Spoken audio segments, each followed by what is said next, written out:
નમસ્કાર, આપ જોઈ રહ્યા છો ગુજરાત ફર્સ્ટ અને હું છું આપની સાથે કશિશ। સમાચારોમાં નજર કરીએ મુક બધિર માટેના સમાચાર। શરૂઆત કરીએ પશ્ચિમ બંગાળના રંગાપાનીમાં માલગાડીએ મુસાફર ટ્રેનને પાછળથી ટક્કર મારતા મોટી ટ્રેન દુર્ઘટના સર્જાઈ। છેલ્લે મળતી માહિતી અનુસાર અત્યાર સુધીમાં કુલ 15 લોકોના મોત નિપજ્યા છે, જ્યારે 60થી વધુ લોકો ઘાયલ થયા છે। દુર્ઘટનામાં માલગાડીના ચાલક અને મુસાફર ટ્રેનના ગાર્ડનું મોત થયું। હાલમાં રાહત અને બચાવ કાર્ય પૂરજોશમાં ચાલી રહ્યું છે। દુર્ઘટનાને લઈને રેલવે મંત્રીએ દુર્ભાગ્યપૂર્ણ દુર્ઘટનાને ગણાવી છે। કહ્યું છે કે બચાવ કાર્ય યુદ્ધના સ્તરે ચાલુ છે। રેલવે, એનડીઆરએફ, એસડીઆરએફની ટીમો ઘટના સ્થળે બચાવ કાર્ય કરી રહી છે।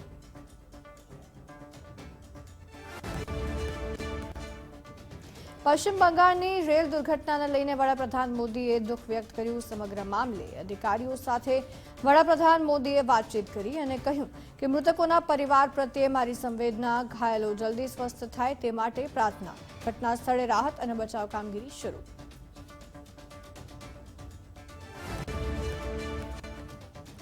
મણિપુર મુદ્દે કેન્દ્ર સરકારની મોટી બેઠક યોજાશે। ગૃહમંત્રી અમિતભાઈ શાહ બેઠક કરશે। બેઠકમાં સીએમ એન બિરેન સિંહ હાજર રહેશે, તો રાજ્ય અને કેન્દ્રના ઉચ્ચ અધિકારી પણ ઉપસ્થિત।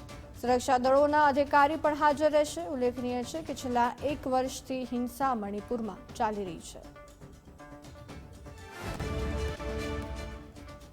જમ્મુ કાશ્મીરમાં સુરક્ષા દળોને ફરી એકવાર મોટી સફળતા મળી। બાંદીપોરામાં સર્જાયેલ સુરક્ષા દળ અને આતંકી વચ્ચેની અથડામણમાં એક આતંકીને ઠાર કર્યો। અરગામમાં છુપાયા હતા 2 થી 3 આતંકી। છુપાયેલા આતંકીઓએ કર્યું હતું ફાયરિંગ। જંગલમાં હજુ આતંકી છુપાયાની આશંકા સેવાઈ રહી છે। સંદિગ્ધ ગતિવિધિ બાદ સર્ચ ઓપરેશન।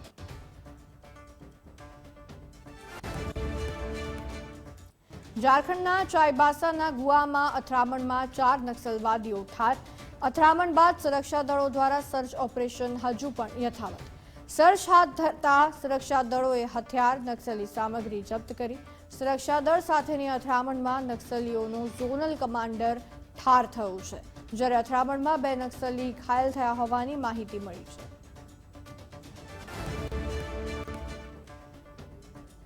ઇક્વાડોરમાં ભારે વરસાદથી ભૂસ્ખલન થતા 6 લોકોના મોત, 30થી વધુ લોકો લાપતા। ભારે વરસાદથી બાનોસ ડી અગુઆ સાંતામાં ભૂસ્ખલન થયું। હાલમાં રાહત અને બચાવ કામગીરી પૂરજોશમાં ચાલી રહી છે। ઇક્વાડોર સિવાય મધ્ય અને દક્ષિણ અમેરિકામાં પણ ભારે વરસાદ।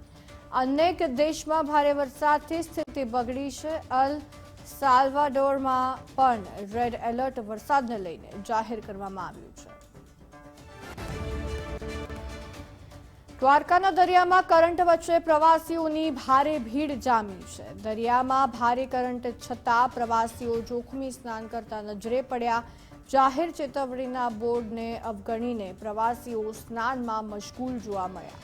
અવારનવાર જોખમી સ્નાનના કારણે પ્રવાસીઓના જીવ ગયા છે। દરિયાકાંઠે તંત્ર દ્વારા સિક્યોરિટી ન રખાતા યાત્રિકોના જીવ જોખમમાં છે। કોઈ દુર્ઘટના ન સર્જાય તેની કાળજી પણ કોઈ નથી રાખી રહ્યું। ત્યારે સવાલ એ થાય કે દુર્ઘટના સર્જાશે તો આખરે જવાબદાર કોણ?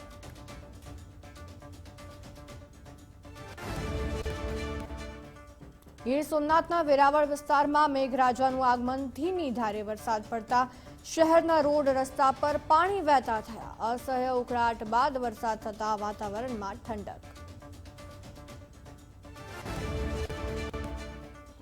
સૌરાષ્ટ્રભરમાં પીજીવીસીએલની સરાહનીય કામગીરી। સૌરાષ્ટ્રમાં ભારે વરસાદથી અનેક ગામમાં અંધારપટ છવાયો હતો, જેને પૂર્વવત કર્યો। પીજીવીસીએલે યુદ્ધના ધોરણે કામગીરી કરી વીજ પુરવઠો તુરંત કાર્યરત કર્યો। જામનગરમાં ભારે વરસાદથી 23 ગામમાં વીજ પુરવઠો ખોરવાયો હતો। 7 જેજીવાય ફીડર અને 28 ખેતીવાડી ફીડરમાં વીજ પુરવઠાને અસર પહોંચી હતી। પીજીવીસીએલની ટેકનિકલ ટીમે તાત્કાલિક વીજ પુરવઠો પૂર્વવત કરી આપ્યો। ભાવનગરમાં ભારે વરસાદથી 4 ગામમાં વીજ પુરવઠો ખોરવાયો હતો।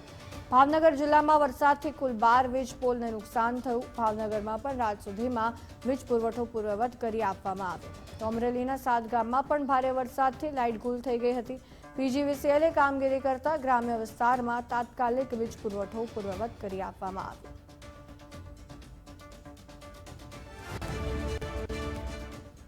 મુખ્યમંત્રી ભૂપેન્દ્ર પટેલે સીઆર પાટીલને શુભેચ્છા પાઠવી. કેન્દ્રીય જળશક્તિ મંત્રી બન્યા બદલ મુખ્યમંત્રીએ શુભેચ્છા પાઠવી. મોદી સરકાર 3.0માં સીઆર પાટીલને મળ્યું છે જળશક્તિ મંત્રાલય. આ સમયે ભાજપ ગુજરાત પ્રદેશ સંગઠન મહામંત્રી રત્નાકર હાજર રહ્યા.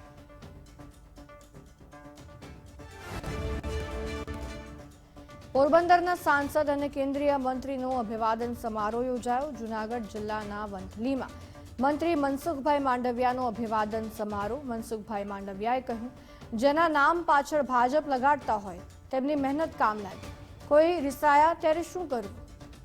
એવા સમયે આગેવાનોએ કહ્યું હતું, લડી લઈશું. પૂર્વ કેબિનેટ મંત્રી જવાહર ચાવડા આ વખતે ચૂંટણીથી દૂર રહ્યા હતા. પોરબંદર લોકસભા, માણાવદર વિધાનસભામાં અલિપ્ત રહેલાને ટોણો મારતા મંત્રી જોવા મળ્યા. જીઆઈડીસી કૌભાંડના કોંગ્રેસના આરોપ પર સરકારે સ્પષ્ટતા કરી હતી. સમગ્ર મામલે ઋષિકેશ પટેલ અને બળવંતસિંહ રાજપૂતે પ્રેસ સંબોધી હતી અને જ્યાં ઋષિકેશ પટેલે કહ્યું હતું કે ગુજરાતમાં સત્તા વિહોણી કોંગ્રેસ ખોટા આરોપો કરે છે. કોંગ્રેસ વિકાસમાં વિઘ્ન ઊભા કરે છે. ભાજપનો વિકાસ પચાવી નથી શકતું. ભાજપને પ્રજાથી દૂર કરવાના કોંગ્રેસના પ્રયાસ.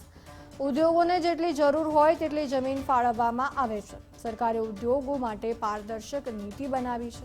90% કરતાં વધુ પ્લોટનું વેચાણ થાય ત્યાં જીઆઈડીસી બનાવી. પૂજ્ય મોરારી બાપુનું રશિયા યુક્રેન યુદ્ધ બંધ કરાવવા આહવાન. યુદ્ધ બંધ કરાવવા વિશ્વભરના મહાનુભાવોને એક થવા અનુરોધ કર્યો. પૂજ્ય મોરારી બાપુનું વિશ્વભરમાં શાંતિ સ્થાપિત કરવા આહવાન.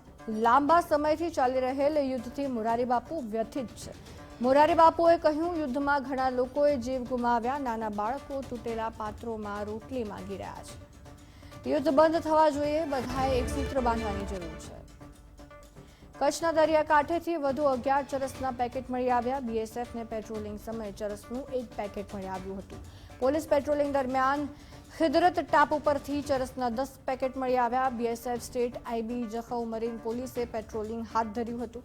ઉલ્લેખનીય છે કે છેલ્લા 2 દિવસમાં 21 બિનવારસી ચરસના પેકેટ કબજે કરવામાં આવ્યા છે.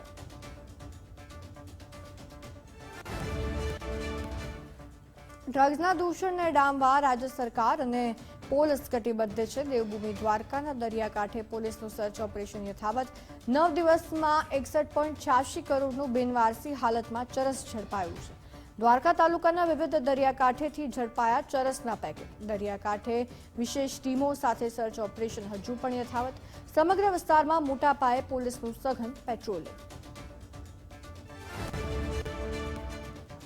મોરબીમાં હાર્ટ એટેકથી મોત થવાનો સિલસિલો હજુ પણ યથાવત. મજૂરી કરી ગુજરાન ચલાવતા એક પ્રૌઢનું હાર્ટ એટેકથી મોત. રમણીકભાઈ કરશનભાઈ ચાવડાનું હાર્ટ એટેકથી મોત થયું.